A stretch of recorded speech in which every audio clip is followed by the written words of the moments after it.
Hello guys, welcome back. It's Christian from Emotions in Wine. Today, different video as you can see, besides the title. I thought that it was time to give a bit of hints and tips besides the single video with the tasting. So this is a talk, not a specific about wineries, even if I have here, as you can see, some bottles that I drank already or tasted in previous tastings and others that will be soon. But I will not talk about details. That will be in the videos either done already as mentioned or in the newcomers. Just hint about interesting regions, either upcomers or underrated.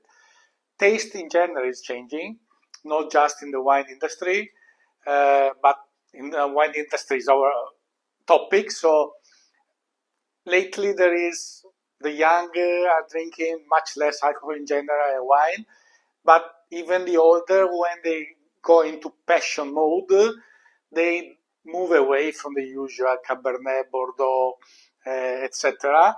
And they start to explore more newer regions, local varieties. But what is even very relevant is that in the last years, the white wine consumption is growing a lot for many reasons. One of the key points beside the prices is also that many reds are too heavy. People is struggling more and more with those things. They want to live lighter, so eating lighter food and drinking also lighter.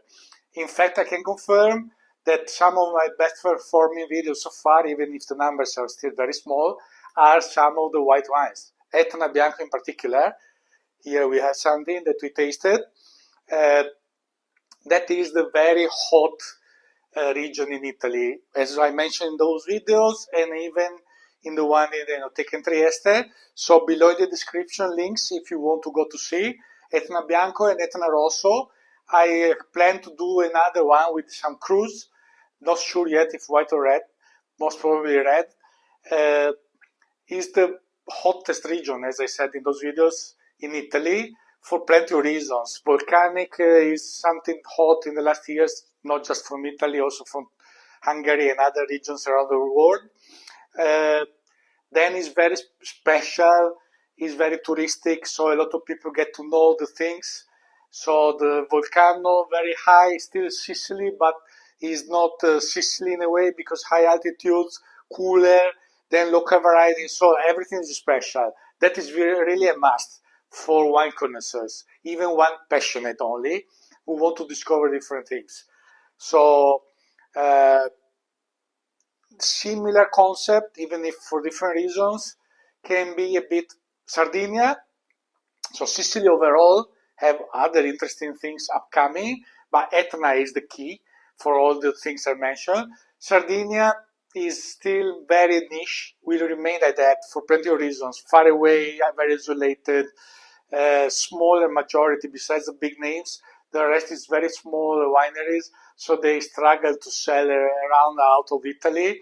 So, but Vermentino in general and Vermentino di Gallura, which is just the northern part, the DOCG, so it's the most premium Vermentino, quite different from the rest of Vermentino, is something very popular in Italy and getting a bit more recognition. So, but we still remain a sort of niche because of the difficulties I mentioned. Then they have even some great reds, Carignano, for example, or Canonau, which are related to Carignan and the equivalent of Grenache. And these are even smaller productions. It's even for us tough to find and taste them around. It's limited area and everything, but remains very interesting for these grapes and some high levels of quality that they are reaching. So similar in a way, but for different reasons, can be also considered the Nebbiolo from the north. I did just recently the video about Valtellina in Lombardy and Roero. The link is below in the description also for this one. In this case, it is the weather, the climate changing, but getting warmer that helps more than Roero, the northern one. So Valtellina, North Piedmont, and Valle d'Aosta, the region near Switzerland and France, which is really mountainous. Before, many times there was the trouble of maturation. Nowadays they get it better. So the wines are still more gentle than Barolos, and most of the times even more gentle for the pocket. Some started to rise the prices already, but the production are smaller. But these are very interesting for Nebbiolo lovers to discover. So besides the video I did already, I'm thinking maybe later another one. Let's see the response. By the way, guys, please comment, give some hints also on these things, what you are more interested, because now I had to plan what I will do. A lot of Italy, as you've seen in this period, and I will do some others of this, but I try to go for something that is more interesting for majority of you. Etna was the most successful so far, as I said. Others depends. So I would like to find the better direction where there is more response. So please support and also help to give some hints of what you are more curious about. Because I cannot talk about everything. The most popular, I do something, but I know that there too many are talking about, so it's less interesting in a way, even if I give my point of view. So these from the north, Nebbiolos are very interesting. I love them also since a while, but nowadays they are getting even more interesting because it's a bit warmer, as I said, so they are more approachable, even in younger age compared to the Barolos or Barbarescos. Some are quite available around, others still very tiny, so you have to dig a bit to find. But most of these wines I'm talking about today, you can find, at least the bigger wineries, if not the small ones. So now we enter in the most close to my heart topic, because there are two regions in particular that for me are a bit underrated, really, for strange reasons, because Campania, so Naples region, is touristic. Is also interesting because of the volcano, Vesuvio, there are vineyards there.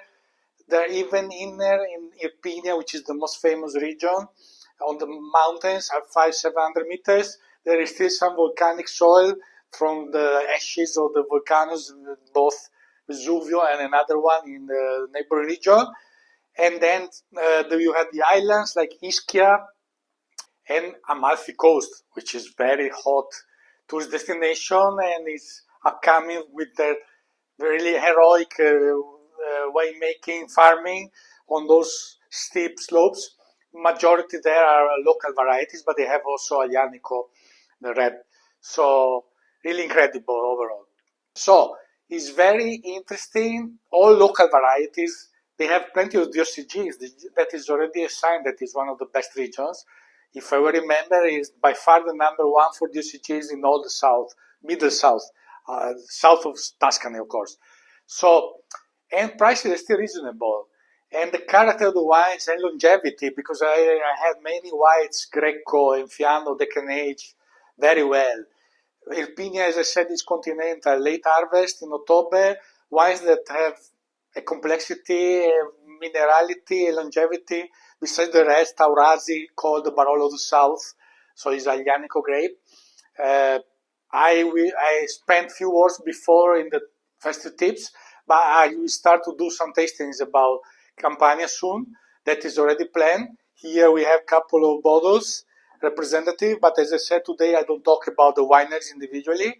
Just to let know, Quinto Decimo is one of the symbols nowadays in Campania.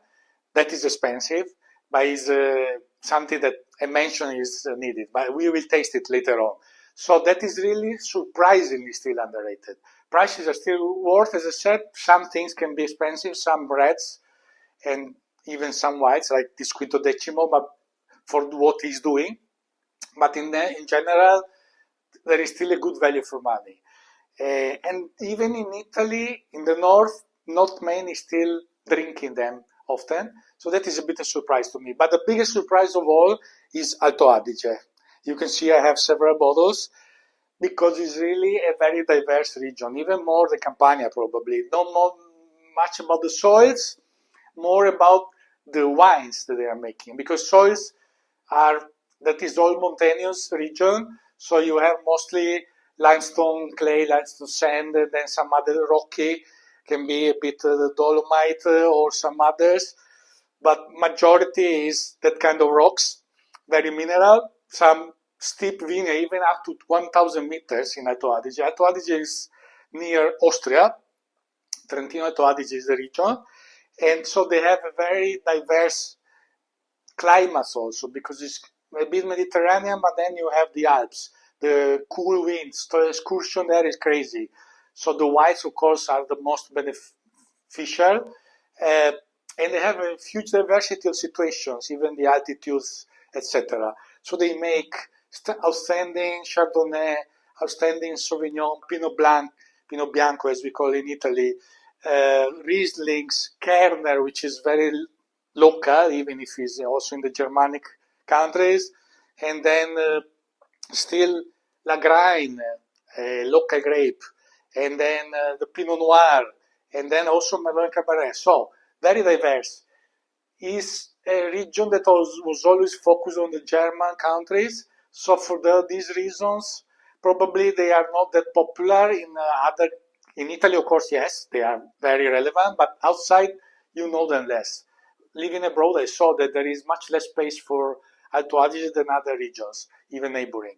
So this is one of the hottest for me because I know them very well. I saw for a long time many of those wines, and I consider many of them very, very top for the elegance, complexity, aging potential, and the prices are still incredible because there is the biggest phenomenon of the cooperatives, which are really like families, majority, and all the farmers are followed by agronomist winemaker, so they reach quality levels incredible, and the price is still reasonable because they are cooperatives.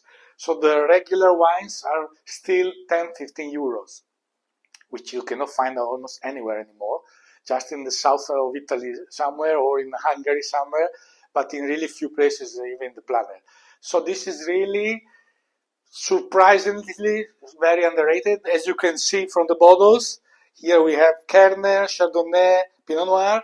I will have a few tastings soon about this, already planned since a while. That's why I have the bottles. So I hope you will appreciate those because for me are very relevant. And in general that you appreciate this kind of tips. So thank you very much. See you soon with some of the tastings of these wines. Uh, if you are interested, go to see those already done, like Etna. And like, subscribe, comment, please, as usual. And see you next time with a tasting again. Bye bye.